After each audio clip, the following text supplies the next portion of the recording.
Ils habitent à Biarritz? Non. Ah non, non, malheureusement. Je suis Sandrine Maracho, ça fait 14 ans que je suis au CCAS. Voilà, avant j'ai commencé en premier emploi dans la police. Et puis après j'ai fait du social. Voilà. Chez Monsieur Madame Papaye, ça doit faire 4-5 mois maintenant. C'est une intervention brève, j'ai qu'1 heure dans la semaine et j'ai une collègue qui travaille un peu plus longtemps le jeudi. Donc là c'est plutôt de l'entretien. Ça va très vite, je leur rafraîchis les sols, les sanitaires et bien sûr quand j'arrive, Madame Papaye m'accueille avec le café et les 5 minutes de papotage en règle. Normalement j'y vais le mardi matin. Donc on sort du week-end, donc des fois elle me raconte quand elle a eu ses petites filles ou quand ils ont fait des sorties parce qu'ils sont assez actifs. Et sinon quand moi j'ai fait quelque chose, voilà, on échange là-dessus, ils sont très très ouverts au dialogue en plus, donc c'est vraiment un régal. S'il n'y a pas le contact et l'échange, on ne tient pas. Voilà, c'est primordial. Dans ces cas-là, on fait femme de ménage et bon, enfin moi c'est pas pour ça que j'ai signé, c'est vraiment pour le maintien à domicile dans de bonnes conditions et donc non, des personnes comme ça bien sûr c'est un régal. Alors c'est Madame Papaye que j'ai vue la première et elle s'attendait pas à me voir arriver si tôt, donc elle était encore avec son petit turban et tout, mais quand je l'ai vue je me suis dit oh mon Dieu mais elle est solaire cette dame, elle avait un sourire et tout, donc déjà vous arrivez, ça...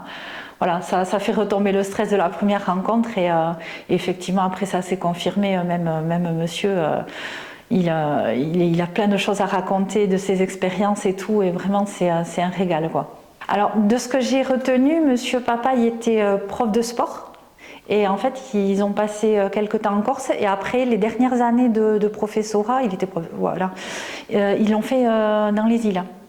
Voilà, et donc c'est pour ça aussi qu'ils ont ce côté très ouvert, très solaire aussi, parce que ils se mettent pas le stress vraiment et ils nous le mettent pas à nous. Ça c'est quand même très très appréciable. Et ils ont 2 filles et ils sont arrière-grands-parents aussi 4 fois je crois. Mais ce qui m'anime le plus, c'est le contact avec les personnes, forcément.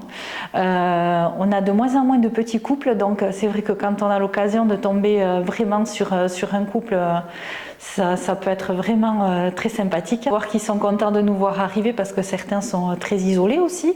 On est la seule personne qu'ils voient dans la journée, voire dans la semaine. Et s'entendre dire oh, le soleil qui rentre dans la maison, ça fait toujours, c'est gratifiant. Voilà. Et bon après on a des passages plus difficiles avec des personnes qui ont des pathologies plus lourdes, qui sont maintenues à domicile ou par manque de moyens ou vraiment par volonté de rester à la maison. On fait le maximum pour qu'ils soient bien, qu'ils gardent leur dignité et leur confort. Et puis on fait dans le meilleur des mondes quoi.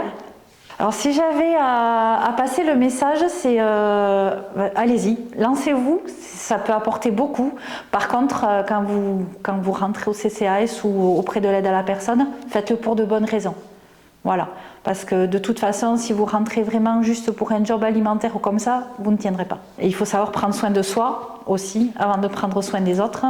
Donc il faut aussi beaucoup s'écouter pour être capable de tenir sur la durée.